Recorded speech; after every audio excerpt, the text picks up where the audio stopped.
Alright, day 14, I've been watering these guys. They get a fair amount of sun, still nothing yet. The seeds did say 25 days, we're only 14 in. So no pressure, right?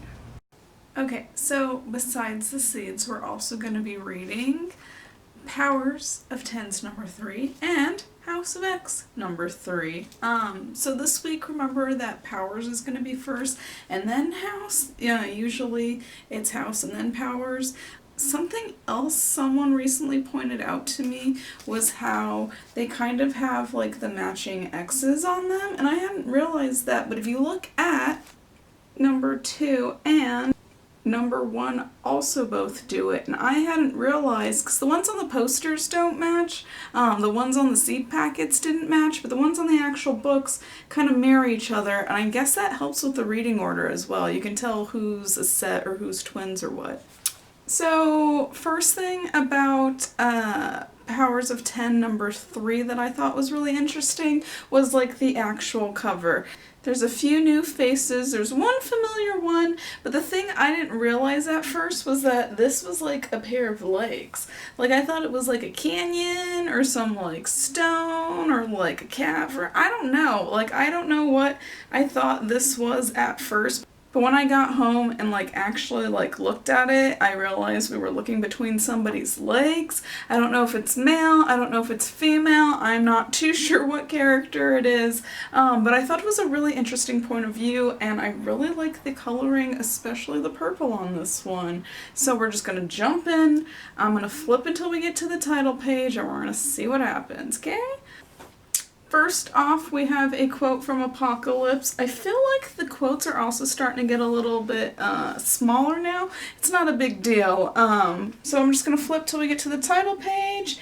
And so this issue is going to be more about the machines. I don't know if you remember, we kind of talked about how humans aren't the only things standing in the mutants' way. And so this one talks about the machines, how they came to be, what their hierarchy is, and it also explains how like the machines were human at one point and then kind of just took over like human bodies, and that's why they're able to burn this baby right here. It's showing that underneath it's not actually organic, it is a machine. And so I don't really want to give too much of this issue away, and there's the title page. I didn't find anything too sinister in this one. I still don't know what these guys mean. It's gonna be something probably really simple or obvious, and I'm gonna be really bummed. But honestly, nothing too menacing here in the corner. The only weird thing I could find was that it gave you the subscription information for Marvel.com right here, and I hadn't noticed that before. So besides the machines, we kind of have like a mutant family tree. Not to say you don't learn anything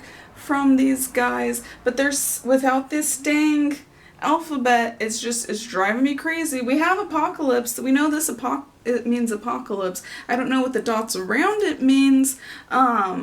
I like this log though because they use the full page.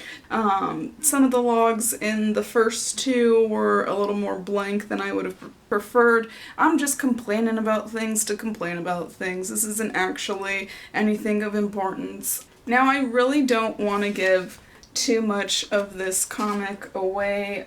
This one was actually pretty action-packed. I feel like the other ones, a lot of them were just like information, really great art, really great colors. At one point I did think that was Gallifreyan, though, in the computer. Really trying not to spoil anything, but this issue was a little deceiving. It was like my one fear about this series had come true, and that is that we're dealing with a lot of timelines, we're dealing with a lot of information. She gets 11 different tries, and so I'm more worried about us being deceived by what life we're actually living in here, and I may have already spoiled too much, but it was a good issue. It was more of a heist than anything, which I really appreciated. Like I said, all the other ones felt like snippets of time, as to where this was a little bit more linear, an actual event. And also, again, feels like it could be one of those standalones if it really wanted to, so I'm trying not to show this page too much. But we have another quote from Apocalypse, this one a little bit longer than the last. And again, another one of these cool, long, one-piece logs. My main complaint, same as the last, I'm really bummed that they just like decided to cut this up. Again, they do really cool things with color. It would be really nice to just see this all connected, and it's kind of weird when there's just one line and nothing up here. Like I don't know. It's not my favorite. I would prefer these almost as like posters. It would still be really nice to see these pages together. Maybe the volume. I don't know. House of X number 3. Real quick little story about this one. I went into my local comic shop and another fellow subscriber didn't get all 3 copies of the comic that they had wanted. So they had 2 variants and then the normal cover for House, and I guess the shop ran out of normal covers, and basically I gave up my normal cover so this person could have it, so they would leave the clerk alone. And that sounds kind of weird. I know that collectors are really particular about the way that they get their comics. I know some people like having a collection in 3. I know some people prefer certain artists over other artists or connecting covers. It's really difficult when there are so many variant sets that are also coming out with this series. But really what made me do it was I just wanted the clerk to be okay. I didn't want the clerk to have to live through this moment anymore and have to keep apologizing to this guy about not having all 3 of his orders. But try to be nice to the comic book clerks. Like, they're just doing the best that they can. A lot of it is mom and pop based too, so like there's not much they can do on their side without like Diamond getting involved. I don't know. It was just easier to give up my copy and take this adorable Scotty Young variant instead. And I actually really like this cover. I read the last 2 Iceman series for sure, the last 2 volumes, and they were really great. I kind of prefer X-Men when they're just on their own and it's one-on-one and I get to know that X-Men rather than like a group and like teamwork and whatnot. So I totally didn't mind having this Scotty Young Iceman piece. Is pretty adorable. So, onward. Enough about the cover. We're just moving on. We're just going to start talking about the comic. So, House of 3. Ready? Alright, so these quotes are definitely getting smaller. The latest by Professor X here. And we're going to do what we usually do and skip to the title page. You ready? We're at the title page. Woo! That was fun. Still don't know what this says. I'm going to complain about it until I do. And I'm proud to announce that this one has another little message in the corner. Honestly, the thing that's keeping me going the most is probably this little thing on the edge when it changes. So the last one was about machines. This one seems to be about man. I think it's really interesting that we just keep jumping back and forth between these wars, and it's going to be really cool to see which one we win first, if you can win both of them, or if the mutants are just doomed to eternally be shat on the rest of their existence. Great art, great color. It's a little bit quicker than Powers. It also feels like physically heavier than Powers did, so maybe there's just a few more action pages in here. The first log page we have is bringing up machines. It talks about their hierarchy and the mother molds. It seems that the mother mold is like the ultimate thing that creates machine and needs to be the thing that needs to be stopped in order for the mutants to win the war. Again, in Powers number 3, it was a little bit more deceitful. This feels like we're actually moving forward with the series again.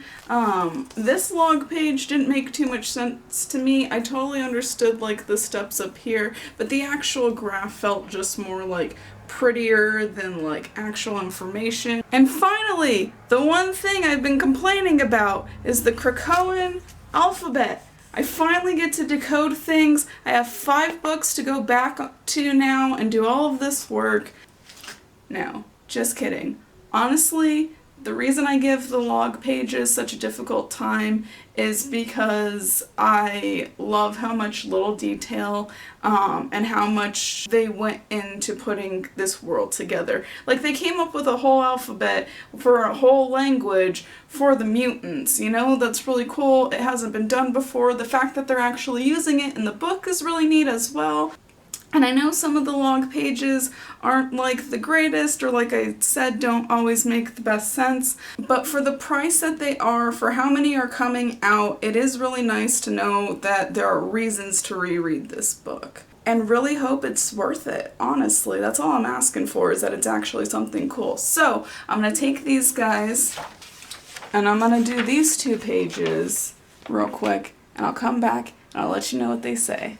So I just went, and it took me probably like 20 minutes for both of them, but the last 2 pages have been these little like snippets of code or whatnot, and I'm kind of bummed. I feel a little Christmas storied. This says next, and then it says it will be done, and then it says then something sinister. And so this is kind of, this was just ads. And the thing that really peeved me here was that, like, these little dots, this like first little thing, like the ones on the edge, don't even mean anything. Like, there's not part of the alphabet at all. And then something sinister was broken up really strange right here. And I don't know if it's to keep people from trying to, like, guess what it says otherwise. I don't know if it's, like, to make it seem... I don't know. I'm feeling a little Ovaltined here, though. Like, it wasn't any information. It was fun to do, but now I'm kind of afraid to go back through the other 5 issues and do this if it's all going to be next, then... I haven't looked up the front pages yet. I think I'm gonna skip this one and just do like number 4 when that comes out, because if it's as silly or ridiculous as the last one was, I don't know if I want to play with this code. Like, it's gonna be obvious now looking at the very back, and I'm gonna be kind of peeved. So we'll see. House 4. Powers 4.